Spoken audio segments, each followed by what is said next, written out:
I live for the drama. Like what we got about every character except Grace Blackthorne was perfect. Cordelia has so much agency and she's such a badass bitch.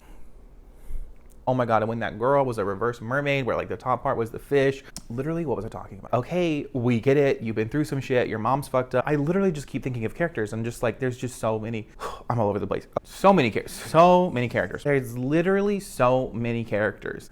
Hello, it's me, Andrew, welcome back to my channel. I literally can't see right now because I was trying to wear my glasses and they're so thick. I don't know if you can tell, they're really thick, but I literally, like, y'all can't even see if I do that. So I'm here to give you guys a review of Chain of Iron by Cassandra Clare, who I have mentioned so many fucking times in so many videos on my channel for so many reasons, but I loved this book. Like, I love this book so much. Like, this was like, reading this book was like, yeah, no, I'm a Shadowhunter stan because like it was so good. I don't even know how to start. This is going to be completely spoiler filled. Like, I'm going to have, like, I have to get my thoughts out into the universe because fantasy, but more like paranormal fantasy, that's exactly what this book is. That's what some of the other Shadowhunter books are, but this one specifically is very much fantasy backdrop, mystery plot, but there's also like romance. So let's just talk about it, okay? I realized this as I was thinking about the book, but I've read all of her work. At this point, I have now read every single Shadowhunter book published. Yes, literally every single one. And of course, there's always a main couple in each book. And let's try to rank them. I would say like the main couple, I'm gonna try not to spoil things because like for people who haven't read the later Shadowhunter book, or I guess technically they're the earlier Shadowhunter books because they were published first, but they're like in the universe set farther in the, you know what I mean? But if you've only read like Infernal Devices and Chain of Iron and Chain of Gold, but I'm sure you know the names. Well, I'm just going to say the names of the main couples, okay? And where I rank them. So I would actually say that like number one is probably like Will and Tessa. Like the romance is just so good. And then Emma and Julian. And then like, I guess Clary and Jace have to go there because I have to go somewhere. But like Clary and Jace, out of every Shadowhunter couple that exists, are like my least favorite. But James and Cordelia, this is the first time that I am like here for the main ship. Like, I support it and I really enjoy it. So there are so many characters in this book, so I'm just going to try to remember all of them. And I actually think this is like, it's such a talent of Cassandra Clare, I think, to have as many characters as she does, and for me to be able to like remember them and remember all their personality traits. Like all the Merry Thieves, we've got Matthew Fairchild, who is like my king. I love Matthew Fairchild. One of my favorite characters, James Harrendale, Thomas Lightwood, pretty sure. And then Thomas Lightwood, Christopher Lightwood. Christopher's also Lightwood, right? Because he's Anna's cousin. We also have Anna Lightwood. We also have fucking Ariadne. We also have Alastair. Just so many characters. But I love James and Cordelia, who are the main-ish characters. But I also feel like we get a little bit more balance of perspective in this book because Chain of Gold was my most disappointing read of last year. I feel like this book was kind of set up for success because I was like, well, I know she's not going to disappoint me again. I just know she's not. But at the same time, like, this genuinely was some of my favorite shit I have read. Okay, like in the Shadowhunter universe, like this, where if I had to rank this, like out of all the books, like it would be in like the top, it'd be in like the top 10. Like it would be maybe even the top 5. Like I really liked this a lot. It just felt very like, you know, it's historical, but it feels like just, I don't know. It's just like the type of, like, I do think Cassandra Clare's like period drama type storylines and like her, like the setting in the past, like it is beautiful. And I think she's read so much around like what was published in this time that she's so well, like she can craft this. Oh, I forgot. Also, we have Grace Blackthorne. Of course, we have Magnus show up as well. There's literally so many characters in this whole universe. It's insane. So my biggest complaint about Chain of Gold was the lack of plot. It just felt like basically all that happens is like Cordelia and James being angsty the whole time. There's that one chapter in the whisper room, and then there's like that one scene at the end where she's like, I was with him all night on my bed. It just felt like so nothing. And then there's like this big bad defeat at the very end, and like the last 100 pages. It's in the last 100 pages of the first book. Like, it just felt like there was nothing like leading up to it. There was nothing that just like kept us interested. Okay, so what I loved about this plot and was so motherfucking fascinating is the fact that we have this whole all the books that we've read at this point. We've had runes, and we've had all these like, you know, people using like the runes for the magic, for their powers, to help them with battles. Like we've known it. We've known it in every single book. Like, it's been there. It's just a thing. And then we have a threat where like he's killing shadow hunters, but then he's also like, oh my god, I forgot to mention Lucy Herondale. I literally just keep thinking of characters. I'm just like, there's just so many. I'm all over the place. Okay, but like also, but we've had runes this whole time, and then all of a sudden we have a storyline where there are shadow hunters being murdered, and then there are runes being stolen off their body, and then we find out towards the end like they're being put on Jesse's body. Like, this was just fascinating. Like, just like the concepts and the ideas that are coming, like that Cassandra Clare's coming up with in this book, like just so good. Like what was the plot in Chain of Gold? Like, what was it? But the plot here, it reminded me of like my favorite fucking thing in the entire planet, which is the Diviners. Like, it just, of course, but in the Diviners, like, you don't know, like, you know immediately in the Diviners who the murderer is. Like, you know in chapter fucking 1 who the murderer is. But in this book, like, you don't know. So, like, it just adds to the mystery of it all. So, like, it was so good. It was so good, y'all.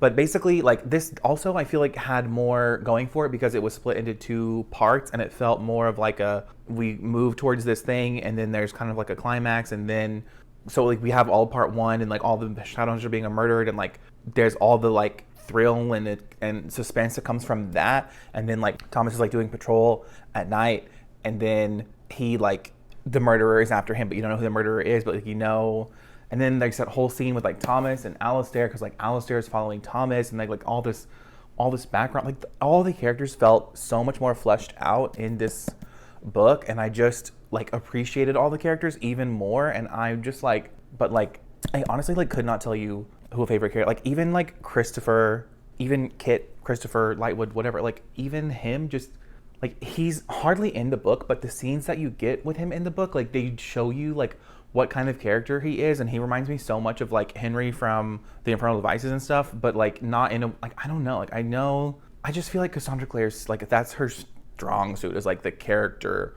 work, and like I think she can write good plot, and I think that she has like some stunning lines, like some pretty emotional scenes at times and stuff, and like she is a really talented writer, I think. But no, I don't have a but. I just like, I kind of want to give it 5, but I just couldn't give it a 5 because like knowing other Shadowhunter books like that I've enjoyed a little bit more than this is like basically a 4.5 because it was so good.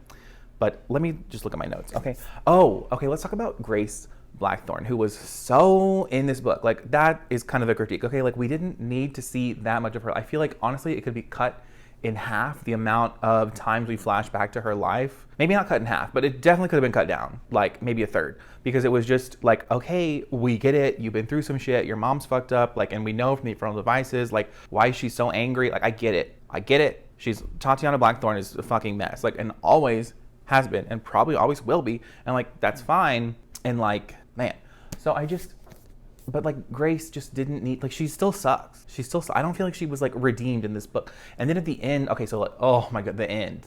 I have to talk about the end because so many things happen at the end. Like, even after the big bad is defeated, the Belial, whatever, who is like the grandfather of these people, and like it makes sense that he's like more involved in this like section of the story because the descendants of him are like closer to it. Literally, what was I talking about?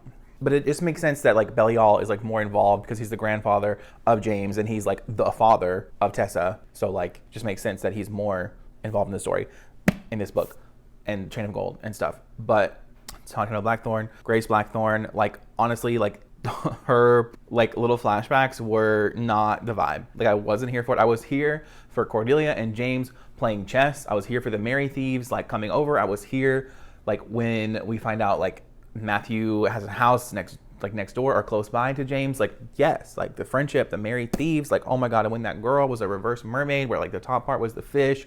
So funny. Like, she's so stupid, but it was so funny. And like just those scenes of just like the friendship and like the friendship and the romance like are so good in this book. But like also the plot is so good. And like Grace makes more sense. I just feel like we didn't need that much. I got it. I understood, like maybe if we had just had her like in the first part of the book and the last third of the book and like maybe a couple more in the middle, like it would have been fine. We didn't need it every other chapter. We just didn't. And it still would have like carried the same weight, I feel like. So I love James, but I think my favorite is Matthew Fairchild. Matthew fucking Fairchild is my absolute favorite. He was my favorite in Chain of Gold, and that was why I didn't like Chain of Gold as much, because I was like, where's Matthew? I'm pretty sure my review specifically says like the book needed more Matthew and it needed more Anna.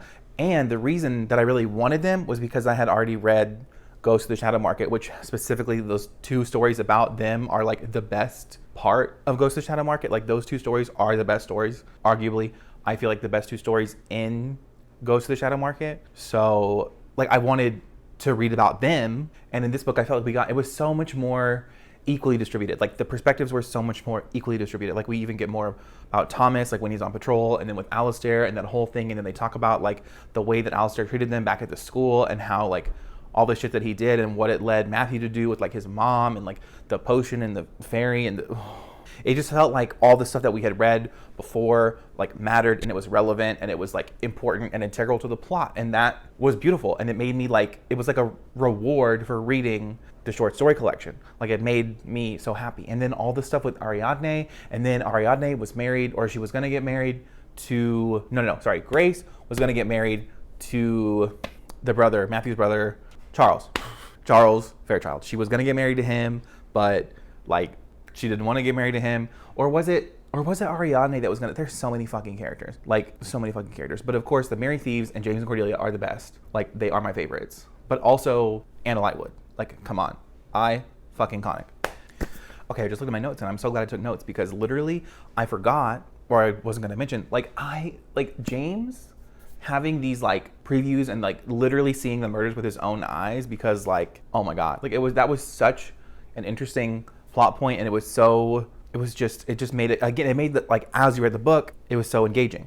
And then, like, at the end, we find out all about, like, Jesse Blackthorne, and we also have Malcolm Fade in this book. Like, there are literally, how many characters are there in this book? Like, over 20. And, like, but I know all about Malcolm Fade. I've read all of the Dark Artifices, like, and I think why this book also felt... Like, this felt like it had, like, these little tiny nods to those other stories, but, like, Malcolm Fade is, like, maybe 10% of this book, if even that. So it was, like, you get the reward of, like, knowing what's going to happen with Malcolm Fade in the future, but we don't talk about him too much. Like, we don't know, we just hear a little bit about, like, what happened to him and, like, what happened with Annabelle, and, like, we just kind of hear about that, and it's just, like, mentioned. And it's not, like, a whole big thing that, like, overtakes the story, which, like, how could it when there's 18 motherfucking characters, like, or more? But I love seeing Malcolm Fade. I love Magnus. I love the Warlocks. Like, it was great. Also, Lucy having the power to command the dead, and the whole book having these, again, like, it was well balanced. The only thing that was too much was Grace's perspectives. Like, I wish it had just been less, and it would have been, like, perfect. Would have been perfect. Absolutely perfect. Because we get enough of, like, Lucy and Jesse, like, the scenes are amazing, and like the romance that's developing between them is so good, and like the stuff that's happening to Jesse is so interesting, and like you find out, like, I think we found out in this book, it might have been mentioned in the first book, that like Jesse died because he tried to take a rune. Like, when he first took his first rune, that's what caused him to die. And then of course from the first book we know, like, the thing about the last breath and how he, like, gives his last breath to James, and that's like why James is able to live, which is so dramatic. Like, you know what else we can talk about? Let's talk about Matthew, James, and Cordelia as a love triangle being compared to Tessa, Will, and Jim, and I don't agree. I see it. I understand what you're saying. Like, I see why you would say that, but I feel like Matthew being bisexual, like, adds another layer to it, kind of. And also, James and Cordelia, I feel like have even stronger chemistry than Will and Tessa, which maybe I'm wrong. I don't know. I don't know. I don't know. Like, is she setting it up to be a love triangle just like the Infernal Devices? I don't know. I really don't know. I had said this on, like, a Reddit post. Like, I wish that Matthew and Thomas and Alistair would like just all be together, because I would love like an all male couple. Like I know we have some polyamory in the Dark Artifices. Like I know it's there, but it's like a girl and 2 guys, and like why not just like 3 guys? Like just why not? Why not, Cassie? Like why not? Why not just like put Matthew and Alistair and Thomas all together? But like Alistair really did Matthew wrong. But like just imagine just imagine like how much they could like hash it out, and they could just be so angry. Like Matthew could just like yell at Alistair. He could just yell at him so hard and be like, I'm so angry at you for what you did. And Alistair could just like, that's what I hope. And you know, chain of thought, that's what I would like to happen, but that's all besides the point. I just don't feel like it is this. I know, like I said, I see you, I see what you're saying. Like it feels kind of similar, but at the same time, not really to me. Like this book really feels like it stands on its own as far as like being its own story about its own characters that are like just literally just connected to the rest of the series, like not in a way that's like the Dark Artifices kind of has some like, oh, this is like a nod to like the past, like, oh, this is like a little like, and it kind of can get I think in Lord of Shadows, like in Lord of Shadows when they go to London, and it's just like, all right, you're referencing every single thing that happened in the Infernal Devices, but like this didn't do that. Okay. Elias asking James for money, and then like James like being like, can you get out of my house? And then the fact that like that's Cordelia's father, and then the fact that he dies, I think within like a week after that happening. Drama, like so much drama. And just like the scenes in this book that had to do with like Alistair and Cordelia losing their father just really hit me on a personal level in a way that I won't get into here, but like it was like, oh, Cassie Clare knows how to write emotions that just resonate with me on such a strong level. Like this, oh, this girl, this lady. Anyways, but yeah, so like, I don't know why he needed the money. I think it's kind of implied that he needs all this money because of his like drinking issues, and he owes people money, so he wants to borrow money, and like his son-in-law should be the one to give him money because like they have so much. Like, why don't you give it to me? I don't know if that's going to be explored any further, but I just thought like it really amped up the like emotional impact of stuff. I feel like that was the last time I'm pretty sure Cordelia sees her father. So again, going back towards the end of the book, let's talk about how, again, so we have the whole scene where Cordelia witnesses James opening the door, and he thinks it's going to be, I can't remember who he thinks it's going to be, but it's not who he thinks, and it's Grace, and Grace is there. And then Cordelia witnesses Grace like telling James that her and whoever it was have broken up. And then Cordelia like runs for it, and she ends up going to Matthew. Like, I really like Matthew and Cordelia's friendship in here, and I'm pretty sure Cordelia is the only person that Matthew told about what happened with him and his mom and why he's like drinks all the time. But also the fact that Cordelia knows all these consequences and all these things that happen like with her father, and then she tells Matthew like that we're gonna go to run off to Paris together, and that's fine, but you can't drink. Cordelia has so much agency, and she's such a badass bitch. Like she's an icon. I fucking love Cordelia. I loved her. So I just felt like I felt like Chain of Gold was like too much about her. But like what we did get about her in this book was perfect. Like what we got about every character except Grace Blackthorne was perfect. Again, like that whole scene, like I just, like Cordelia has so much agency and so much like she's just such a bright, intelligent young woman, and like she's a fucking amazing protagonist. Like she really is. So Cordelia having all of her like, oh my gosh, the sword is not loyal to me. Maybe it's something that I did. I don't know. And then she like goes to see Waylon the Smith. And then when she goes to see Waylon the Smith, like, and she makes herself the paladin to Waylon the Smith. And it's just like, and then it turns out to be fucking Lilith. Like it was, so that to me, I was kind of like, we've seen her before, girl. But like, we've seen her before. But also it did shock me. It's like it did surprise me a lot. So there's that. And like the tricksterness of it, I do love some good like trickster type shit. Who doesn't love tricks and illusions? But man, the fact that Cordelia has now made herself the paladin of Lilith, this demon, and she has the drama that's going to come from that. And then she's like, I don't want to be Lucy's parabitide because now I'm sworn to this demon. Like, like, But also Lucy was doing all this stuff with Grace to try to bring Jesse back from the dead. You know, like no one's innocent. No one's perfect. You know, I've heard so many people say that this ending like was such a cliffhanger, and I'm so glad that I waited until like now to read this. So like the pain of waiting until later won't be so bad. And like I wanted to read this because I was like, well, if I read it now, then I can like reread Chain of Gold and see if like maybe I appreciate it more the second time around, and like I'll reread this, and like I don't know, I hope I don't enjoy it less because it was phenomenal. And I just want to reread, and then maybe I'll reread The Infernal Devices and this before Chain of Thorns comes out, because like I really like this. Like this is one of my favorite Shadowhunter books, like for real. I definitely think that like her 1880 to 90, like I think her London stories are like much better written, but like I was pretty attached to the characters, so I just love her whole entire world. Honestly, I love the whole entire world of Shadowhunters. So like, but like I love Matthew Fairchild, and then I feel like we got a lot more background on Thomas in this book, and then just like Matthew and Thomas. I probably would like say Matthew and James, but like the fact that Matthew is bi, I feel like adds such another layer to like the potential love triangle that could be Matthew, James, and Cordelia. I don't really want that. Like I obviously want what I said earlier, but also like, but I don't think it would end up, I don't think she's going to do it where they end up as a throw. I just don't think so. I don't think that's where she's done it in other ones of her series,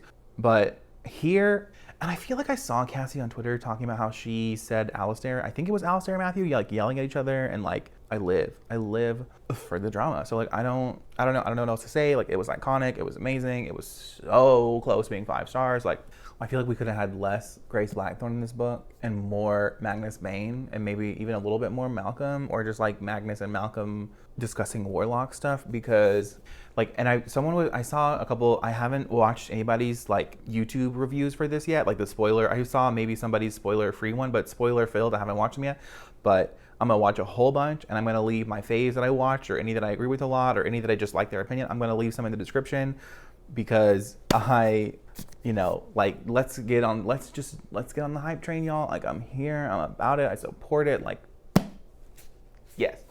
I hope that like I at least look like I can see things, even though I literally cannot see anything. I can't, like this cover, it looks so, I can literally see like the yellow, the blue, and like hair. That's all I can see. I can't see anything else on this cover. But so yeah, no, I did read a couple people's like Reddit comments on this, and they were saying that this is a very Shadowhunter focused, like this is all about like Shadowhunter, I almost said economics, Shadowhunter politics, like Shadowhunter workings, like there's not a whole lot of like downworlder stuff in here, and I do feel like I enjoy when it's like, because like in the Infernal Devices you have like the Accords, and like all about like this agreement between like these mythical creatures, like we had this whole agreement between them, like, and that was interesting. And then of course the Mortal Instruments is like so much about all the different downworlders and Shadowhunters, and like but this is like really about Shadowhunters and like demon fighting, but also like this felt kind of Sherlockian in its like mystery type deal, and but also it was very like about ghosts, like it was very much about ghosts. It was very like, which is I think a very Dickensian thing, which makes sense because I've never read a Dickens novel, but I have seen A Christmas Carol, like the cartoon version of it. But I need to read some Dickens because I know clearly Cassie loves her some Dickens. Obviously I loved it. So close to 5 stars. Please, please, please, please, please, please share your thoughts with me in the comments. Like write me 600 pages of a review of your opinions. I will read it all. I will also leave my Instagram, Goodreads, and Twitter in the description. Should you want to reach out to me there, please do. That's all. Have a great day. Bye.